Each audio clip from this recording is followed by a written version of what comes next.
स्वस्थ सिद्धांत प्रसारण में आपका स्वागत है। सर्वशक्तिमान परमेश्वर पिता की स्तुति हो कि इस बाइबल अध्ययन माला के द्वारा हम लगातार अपने जीवन में सुधारने वाली शिक्षा को ग्रहण कर पा रहे हैं। बीते 3 सप्ताह से हमारे मनन का विषय है दुख। प्रत्येक मनुष्य अपने जीवन में दुखी होता है, परंतु बहुत कम लोग हैं जो अपने जीवन के दुखों पर विजय प्राप्त करते हैं। उदाहरण के लिए मैं प्रेरितों का जीवन देखता हूं। मेरे साथ में खोलिएगा 2 कुरिन्थी उसका 6वां अध्याय और उसका 10वां वचन। वहां यो लिखा है कि हम शोक करने वालों के समान हैं, परंतु सर्वदा आनंद करते हैं। प्रेरितों के जीवन में दुख था, प्रेरितों के जीवन में बहुत दुख था, लेकिन उनका कहना है कि वे फिर भी आनंदित रहते हैं। अर्थात उन्होंने उनके जीवन के दुखों के ऊपर विजय प्राप्त कर ली है। आज इसी बात की आवश्यकता है कि हम भी अपने जीवन में आने वाले दुखों पर जय प्राप्त करें। परंतु देखने में यह आता है कि कई लोगों को उनका दुख ही उनको निगल जाता है, और ऐसा इसीलिए होता है क्योंकि वे नहीं जानते कि ऐसी परिस्थितियों में आखिर करना क्या है। यही कारण है मित्रों कि हम सीख रहे हैं कि दुख कैसे न मनाएं, और अब तक हमने इस विषय पर 3 पाठ सीख चुके हैं। How not to sorrow. Up till now we have studied 3 lessons. Lesson number 1 was do not dream of happy times always. पहला पाठ था यह न सोचे कि हरदम खुशियां ही रहेगी। Lesson number 2 was do not deny the feelings of sorrow. दूसरा पाठ था दुख की अनुभूतियों से इनकार न करें। Last week we studied the lesson number 3. पिछले सप्ताह हमने तीसरा पाठ देखा do not be immersed in worldly sorrows. सांसारिक दुखों में डूबे न रहें। Today we'll be seeing the 4th lesson. आज हम लोग चौथा पाठ सीखने जा रहे हैं, हाउ नॉट टू सॉरो, दुख कैसे न मनाएं।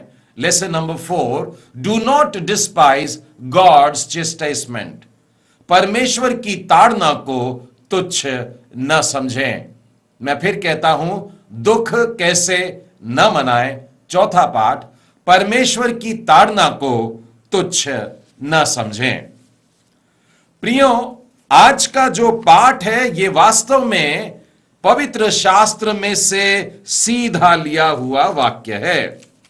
इब्रानियों की पुस्तक खोलिएगा और उसके 12वें अध्याय के 5वें वचन में यो लिखा है, हे मेरे पुत्र, प्रभु की ताड़ना को हल्की बात न जान, और जब वह तुझे घुड़के तो साहस न छोड़। नए नियम में इब्रानियों की पुस्तक में यह जो वाक्य मिलता है यह वास्तव में पुराने नियम से लिया हुआ एक वाक्य है। मेरे साथ आप भी निकालिएगा नीति वचन की पुस्तक और उसका 3रा अध्याय और उसके 11वां वचन में यो लिखा है, हे मेरे पुत्र, यहोवा की शिक्षा से मुंह न मोड़ना, और जब वह तुझे डांटे तब तू बुरा न मानना। परमेश्वर ताड़ना देता है, यह हमको नया नियम भी बता रही है और पुराना नियम भी यही हमको सिखा रही है। अर्थात पवित्र शास्त्र में पुराना नियम हो नया नियम हो, हमें यही बात की शिक्षा दे रही है। पूरी बाइबल हमें यही सिखा रही है कि परमेश्वर अपने पुत्र की ताड़ना करता है। इब्रानियों के 12वें अध्याय में आपको फिर एक बार ले चलता हूं और इसके 2 वाक्यों पर आपको गौर करने के लिए कहता हूं। इब्रानियों का 12वां अध्याय और उसके 7वें वचन में देखिए क्या लिखा है, वह कौन सा पुत्र है जिसकी ताड़ना पिता नहीं करता। फिर कह रहा हूं, वह कौन सा पुत्र है जिसकी ताड़ना पिता नहीं करता। और अब 11वें अध्याय में देखिए क्या लिखा है, वर्तमान में हर प्रकार की ताड़ना आनंद की बात नहीं समझी जाती। हमारे जीवन में जो ताड़नाएं आ रही हैं वो एक नजर देखो तो आनंद की बात लगती ही नहीं है। और ऊपर हमने पढ़ा था कि प्रत्येक जन जो परमेश्वर की संतान है, परमेश्वर उसे ताड़नाओं में से गुजरने देता है। तो आज के पाठ में इन दोनों वाक्यों को याद रखते हुए हम आगे बढ़ेंगे कि परमेश्वर अपने बच्चों की ताड़ना करता है और ताड़ना की बात आनंद सरीखी मालूम नहीं पड़ती है। प्रियो, ताड़ना मुख्यतः दो कारणों से हमारे जीवन में आती है, और एक कारण तो नकारात्मक है और दूसरा सकारात्मक। ताड़ना आने का हमारे जीवन में जो नकारात्मक कारण है वो ये है कि हमें अपनी पाप का दंड मिल रहा है, कोई सजा दी जा रही है हमको हमारे पापों के कारण। और ताड़ना हमारे जीवन में आने का एक सकारात्मक कारण जो है वो यह है कि वो ताड़ना हमें और शुद्ध करेगी और पवित्र करेगी, हमें परमेश्वर के राहों में और उन्नति करवाएगी, आगे बढ़ाएगी। मैं कई बार माता पिताओं को देखता हूं जो अपने बच्चों को मारते हैं या डांटते हैं या छड़ी से पिटाई करते हैं। कभी उन्होंने कोई गलत काम किया तब भी उनकी पिटाई होती है, पढ़ाई करने नहीं बैठते हैं, परीक्षा में अच्छे अंक लेकर के नहीं आते हैं तो उनकी पिटाई हो जाती है। साथ ही भले काम में नहीं रहते हैं, चर्च जाने से मना कर दे, सहभागिता में पवित्र शास्त्र के वचन याद करने से, तो भी उनको डांट पड़ती है। तो दोनों तरीकों से डांट पड़ रही है। एक तो गलत काम करेंगे तो डांट पड़ती है, और दूसरा ये कि हम अच्छी बातों में बढ़ें इसके लिए भी हम पर छड़ी चलती है। प्रियो, इन दोनों बातों को हम अलग अलग करके मनन करेंगे। पहला कारण ताड़ना का यह है कि हमारे पाप के कारण हमें जो दंड मिलता है उसके दौरान हमारी ताड़ना होती है। और यदि हमारी ताड़ना पाप के कारण हो रही है तो एक ही रास्ता है उसमें से निकलने का, और वो है कि हमें पश्चाताप करना होगा, हमें अपने पापों से फिरने की आवश्यकता है। अय्यूब की पुस्तक में आइए देखते हैं, जो प्रार्थना पूर्वक कह रहा है कि मेरी गलतियां मुझको बता दो प्रभु जी, मैं सुधरना चाहूंगा। अय्यूब की पुस्तक उसका 6वां अध्याय और 24वें वचन में लिखा है, मुझे शिक्षा दो और मैं चुप रहूंगा, मुझे समझाओ कि मैंने किस बात में चूक की है, मेरे से गलती कहां हो गई। प्रभु जी, मेरे ऊपर जो विपत्ति आई है मेरे गलत कामों के कारण होगी, इसलिए मुझे बता कि मेरे से क्या क्या गलती हो रही है और मैं अपने आप को सुधारना चाहूंगा। उसी तरीके से 10वें अध्याय के 2 वचन में कहता है, मैं परमेश्वर से कहूंगा मुझे बता दे कि तू किस कारण मुझसे मुकद्दमा लड़ता है। मेरे ऊपर जो ताड़ना भेजा है मेरे प्रभु, तू मुझे बता कि तूने ये किस लिए भेजा है, और मैं उन बातों से फिरना चाहता हूं। उसी तरीके से अय्यूब के 13वें अध्याय में और उसके 23वें वचन में लिखा है, मुझसे कितने अधर्म के काम और पाप हुए हैं, मेरे अपराध और पाप मुझे बता दे। एक धर्मी व्यक्ति था प्रियो, उसके ऊपर फिर भी विपत्ति आई, लेकिन देखिए वो परमेश्वर से यह पूछ रहा है कि प्रभु जी मेरा पाप मुझे जता दे कि मैं उनसे फिरूं, पश्चाताप करूं और तेरी इच्छा के अनुसार चलना शुरू करूं। यिर्मयाह भविष्यद्वक्ता भी जो परमेश्वर से बातें करता था, वो भी बिल्कुल इसी तरीके से पुकारता है। यिर्मयाह नबी की पुस्तक और उसके 30वें अध्याय के 15वें वचन में यूं लिखा है, तू अपने घाव के मारे क्यों चिल्लाती है, तेरी पीड़ा की कोई औषध नहीं, तेरे बड़े अधर्म और भारी पापों के कारण मैंने तुझसे ऐसा व्यवहार किया है।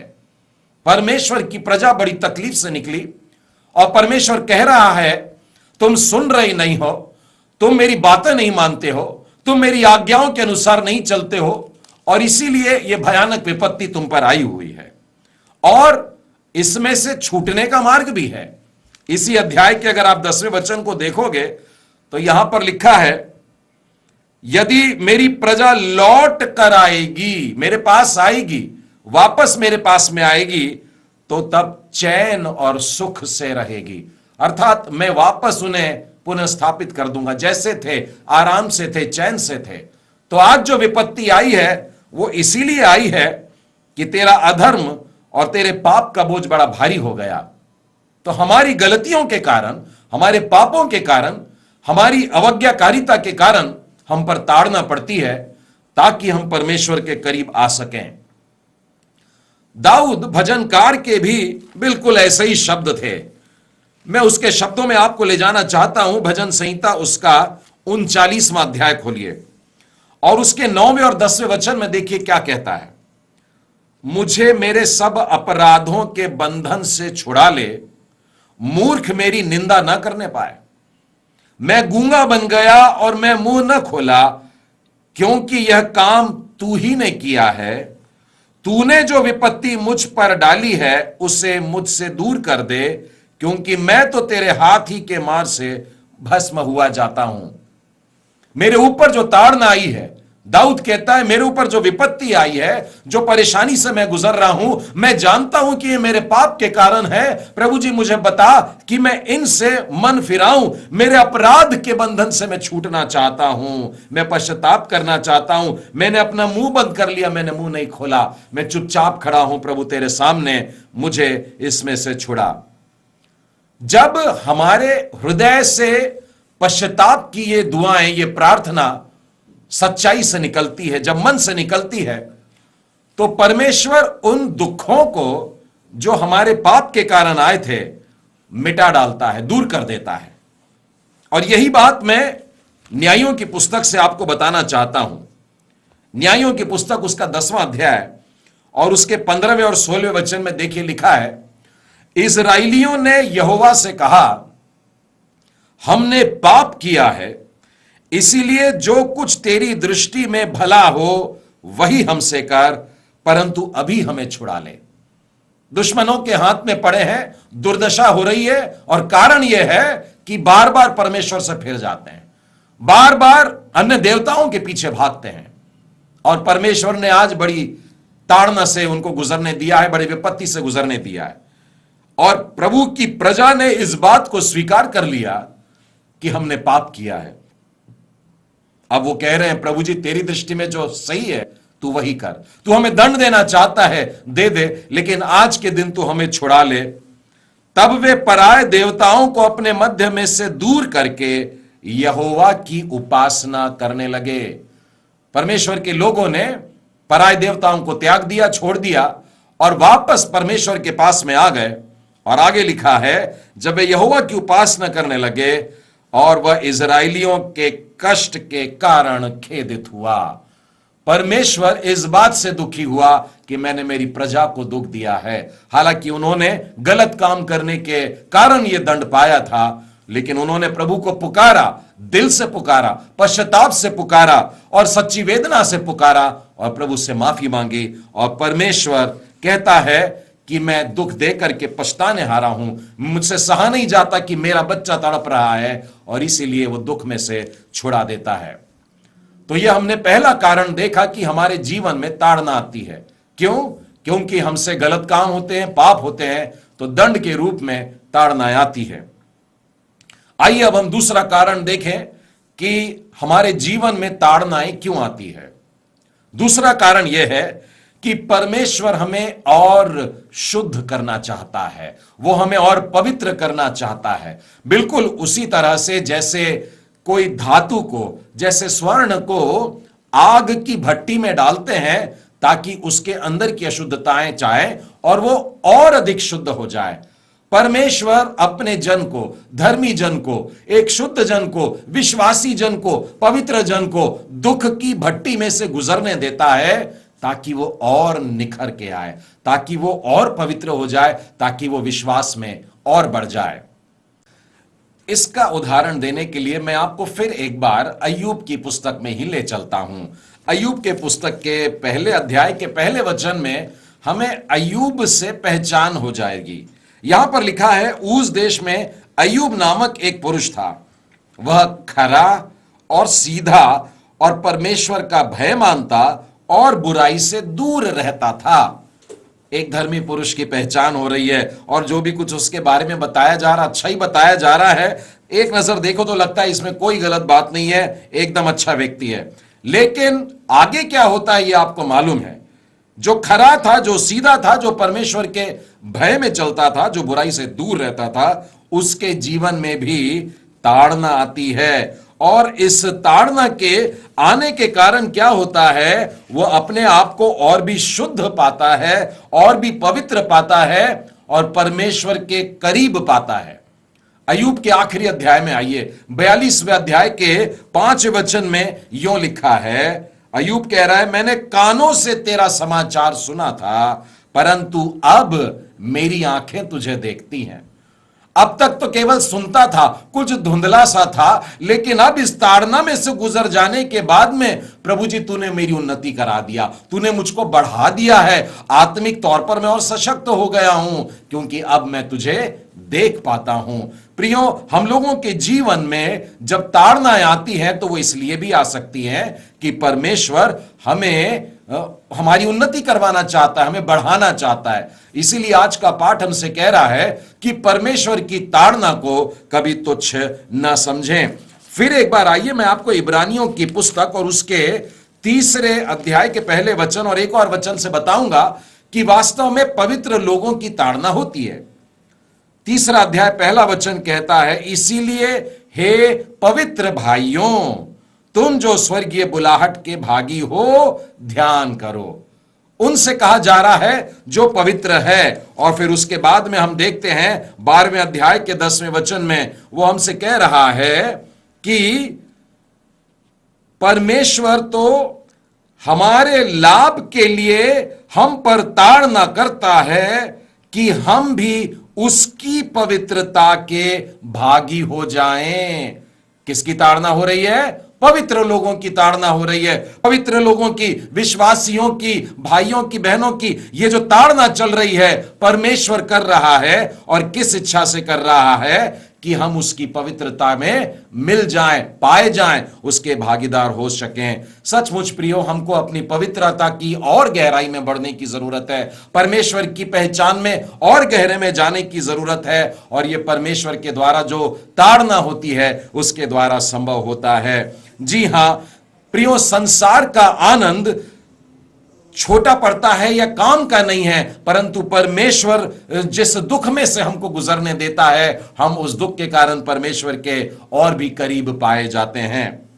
प्रभु यीशु ख्रिस्त के बारे में भी एक वचन आपको इब्रानियों की पुस्तक में से ही बताना चाहता हूं। 5वां अध्याय खोलिएगा और उसके 7वें वचन के आगे लिखा है, यीशु ने अपनी देह में रहने के दिनों में ऊंचे शब्द से पुकार पुकार कर और आंसू बहा बहा कर उससे जो उसको मृत्यु से बचा सकता था प्रार्थनाएं और विनती की, और भक्ति के कारण उसकी सुनी गई।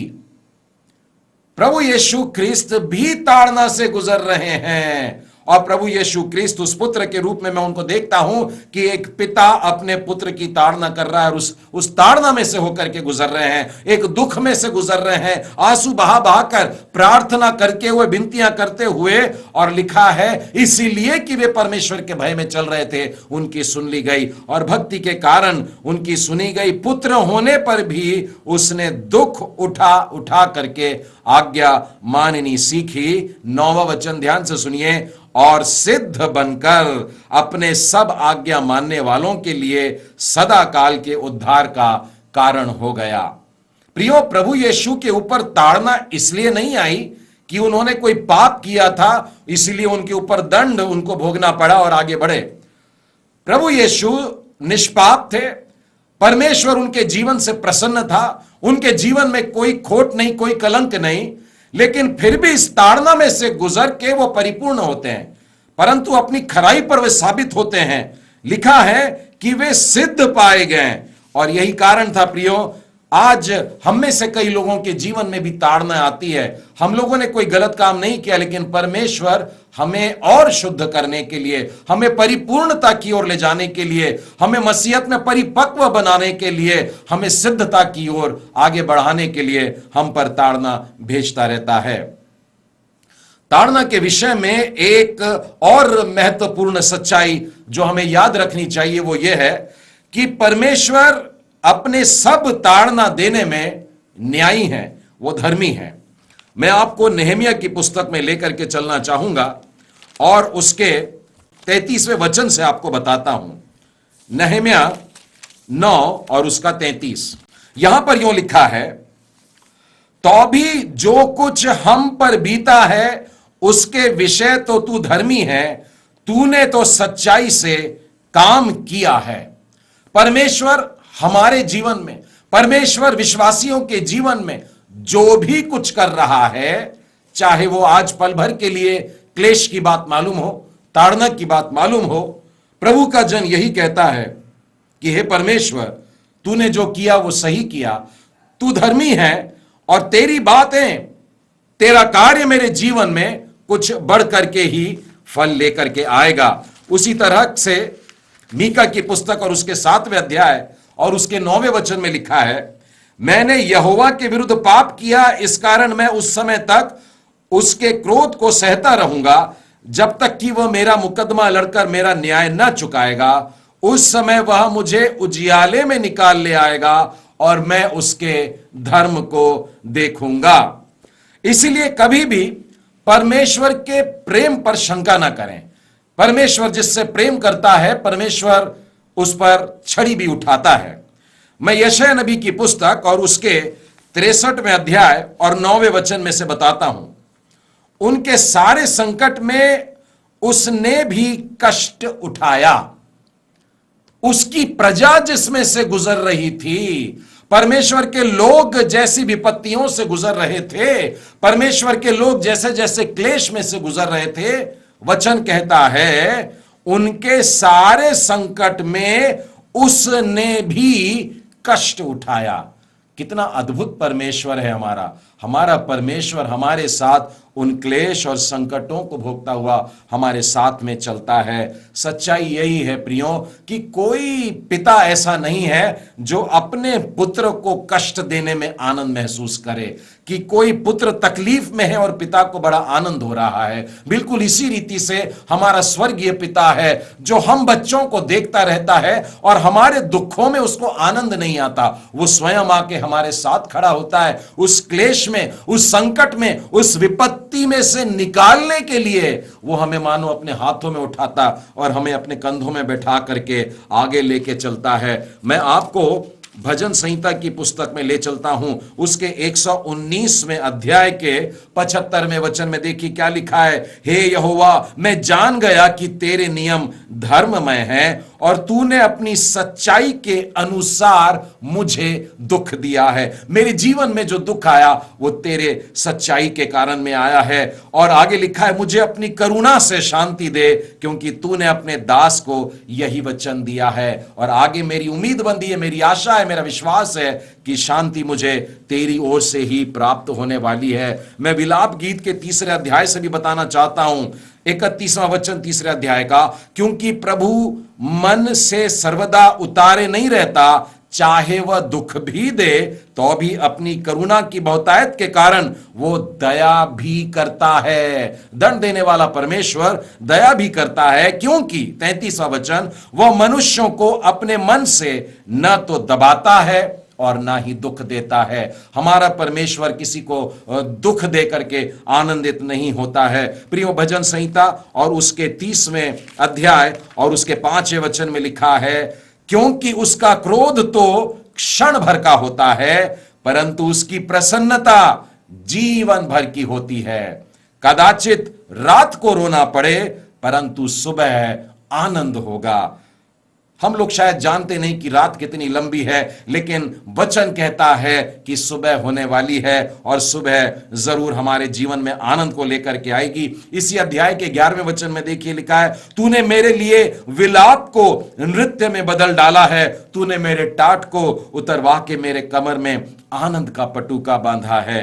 कितनी अद्भुत बात है प्रियो, हमारा परमेश्वर हमसे प्रेम करता है, हमें समझाने के लिए, हमें सुधारने के लिए, हमें बढ़ाने के लिए हमारे जीवन में छोटी छोटी ताड़नाएं देते रहता है। और इस दुख की भट्टी में से जब गुजर के हम निकलते हैं तो शुद्ध होकर के सामने आते हैं। यदि आपसे कोई पूछे कि अय्यूब की पुस्तक में हमें क्या सीखने को मिलता है, वैसे तो बहुत सारी बातें हमें सीखने को मिलती है, परंतु अगर एक वाक्य में हमसे कोई पूछे कि भाई क्या सीखा, तो आप उनको याकूब की पत्री और उसके 5वें अध्याय के 11वें वचन से जरूर बताइएगा। यहां लिखा हुआ है, हम धीरज धरने वालों को धन्य कहते हैं। तुमने अय्यूब के धीरज के विषय में तो सुना ही है, और प्रभु की ओर से जो उसका प्रतिफल हुआ उसे भी जान लिया है, जिससे प्रभु की अत्यंत करुणा और दया प्रकट होती है। अय्यूब की पूरी घटना के कारण यह साफ हुआ कि परमेश्वर दयालु है, परमेश्वर करुणा निधान है। हे प्रियो, मैं आपको अय्यूब की पुस्तक के 5वें अध्याय से भी 2 खास वाक्य बताना जरूरी समझता हूं। यहां पर यूं लिखा है 5वें अध्याय के 17वें वचन में, देख क्या ही धन्य वह मनुष्य जिसको परमेश्वर ताड़ना देता है, इसलिए तू सर्वशक्तिमान की ताड़ना को तुच्छ मत जानना। और 18वें में लिखा है, क्योंकि वही घायल करता है और वही पट्टी भी बांधता है, वही मारता और वही अपने हाथों से चंगा भी करता है। जी हां प्रियो, हमारा परमेश्वर केवल यहोवा मक्का नहीं परंतु यहोवा राफा भी है। हमारा परमेश्वर हमें मारता है और वही परमेश्वर है जो हमारी मरहम पट्टी भी करता है। प्रियो, आज का पाठ हमें यही सिखा रहा है, हाउ नॉट टू सॉरो, दुख कैसे न मनाएं। Do not despise God's chastisement, परमेश्वर की ताड़ना को तुच्छ न समझें। परमेश्वर पिता आप सबों को आशीष दे।